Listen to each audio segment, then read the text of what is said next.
How to brainwash yourself for success and destroy negative thoughts. Let me start with a hard truth. You are already brainwashed. Every single one of us is. The only question is by what? By your past. By your parents' fears, by society's limits, by your worst failure replayed on loop, or by a system you intentionally designed. Because here's the reality nobody tells you. Your brain doesn't care if a belief is true. It only cares if it's repeated. That's it. Most people wake up every day and let their mind run wild like an untrained attack dog. Every negative thought feels like a command. I'm not good enough. I always fail. This is just who I am. And instead of challenging those thoughts, they obey them. That's not awareness. That's mental slavery. Here's the shift that changes everything. Thoughts are not orders, they are suggestions. Your job is not to eliminate negative thoughts. Your job is to interrogate them. When your mind says, you can't do this, you don't argue emotionally, you ask logically, based on what evidence, and suddenly the thought loses its power. Now let's talk about brainwashing the good kind.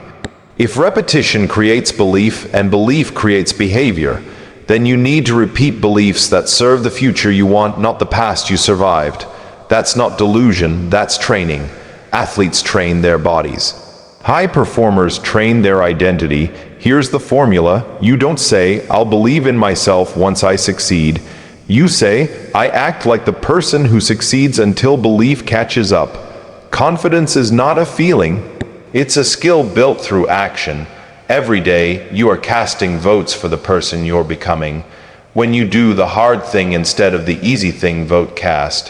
When you keep your word to yourself, vote cast. When you stop negotiating with weakness, vote cast. And eventually, the votes stack so high that your old identity can't win the election anymore. Negative thoughts don't disappear overnight, but here's the secret. They get quieter when they stop controlling your actions. Discipline turns down the volume, consistency rewires the circuit, action silences doubt. So if you want to brainwash yourself for success, do this. Feed your mind deliberate inputs, repeat empowering truths, daily act before you feel ready, build proof through action, refuse to identify with excuses, because once you understand this, your mind becomes a tool, not a prison, and when that happens, success isn't a hope. It's inevitable. Your mind is already brainwashed. That's not an insult, it's a fact. From the moment you were born, information started pouring in: words, reactions, expectations, fears, labels. None of it asked for your permission. It just repeated itself over and over until your brain accepted it as truth. That's how beliefs are formed, not through logic, not through truth, through repetition. Whatever you hear most often, especially early on and especially when emotion is involved, becomes the program running your life in the background. Think about it. Most of the thoughts you have today are not original. They are echoes. Someone once said you were not that smart, and now that voice shows up every time you try something difficult. Someone failed around you, and now your brain warns you not to try. That warning feels protective, but it's just outdated code. The problem isn't that these beliefs exist. The problem is that you never chose them. They were installed while you were busy surviving, fitting in, or trying to be accepted. Your brain's job is not to make you successful. Its job is to keep you safe, so it clings to what's familiar, even if what's familiar is limitation. It would rather replay a negative belief it knows than risk an unknown positive outcome. That's why doing nothing feels comfortable and growth feels scary. Comfort is just repetition wearing a friendly mask. Here's the uncomfortable truth. If you don't consciously choose what you repeat, life will do it for you. Your environment will decide your standards. The people around you will define what feels possible. Your past will keep voting on your future, and every time you replay the same doubt, the same excuse, the same story about who you are, you strengthen that neural pathway. You are literally practicing being the person you don't want to be, but the same mechanism that trapped you is the one that can free you. Repetition doesn't care if the belief is negative or empowering. It just obeys. When you intentionally repeat new beliefs, even before they feel true, your brain starts adapting. At first it resists, then it questions, then it accepts. Eventually it defaults. That's not motivation. That's conditioning. You don't wait for confidence to appear. You install it through repeated thoughts followed by repeated actions. You don't wait for self-belief. You rehearse it daily until it becomes familiar.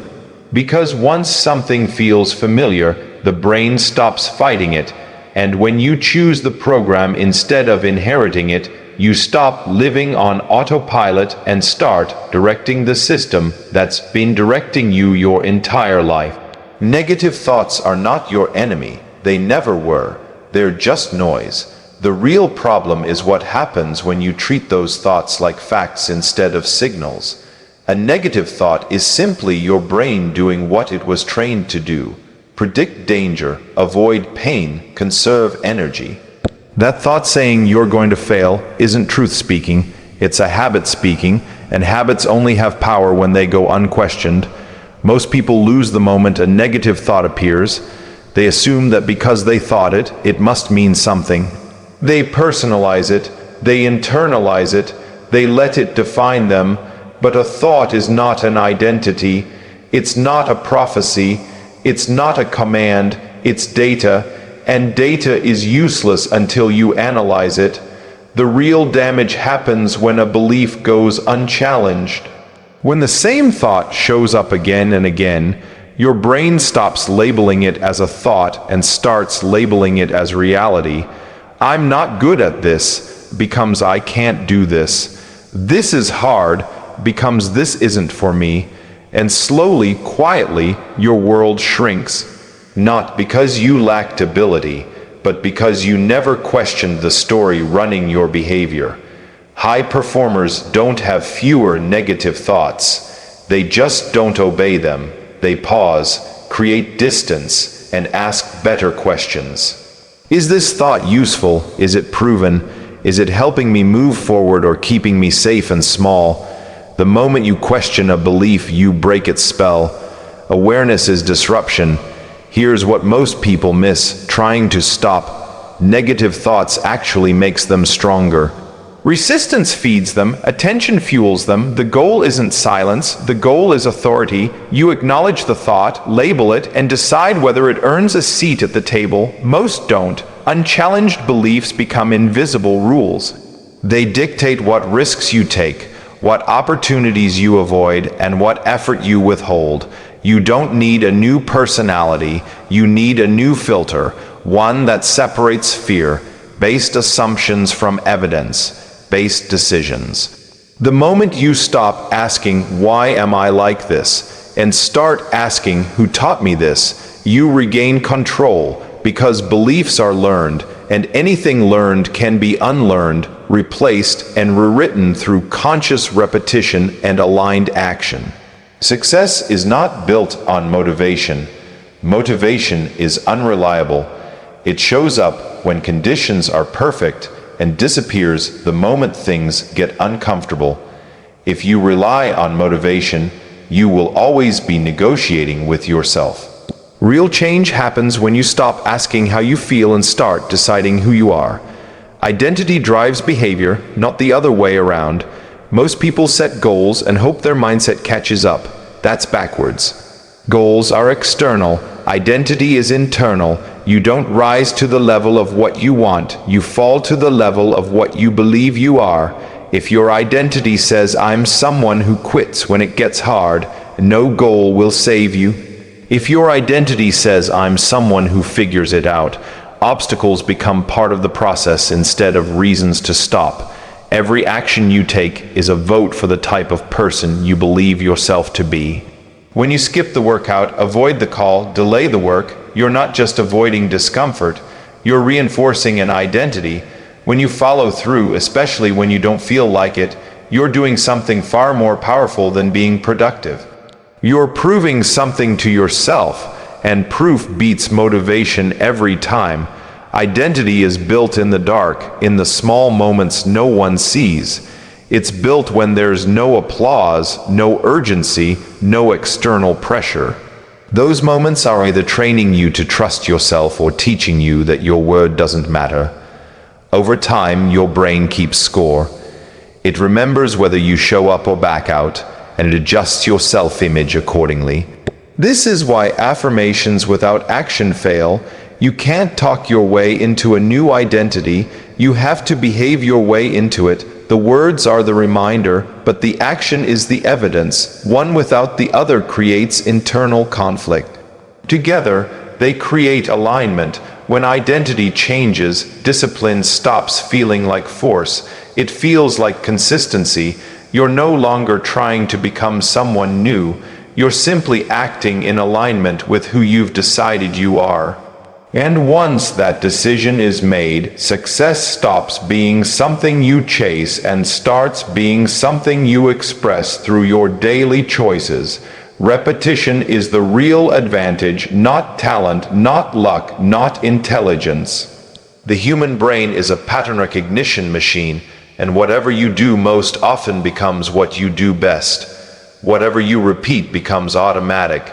That's why people stay stuck for years doing the same things, thinking the same thoughts, getting the same results. They are not broken, they are just practicing the wrong patterns every day. Talent gets celebrated, but repetition builds skill.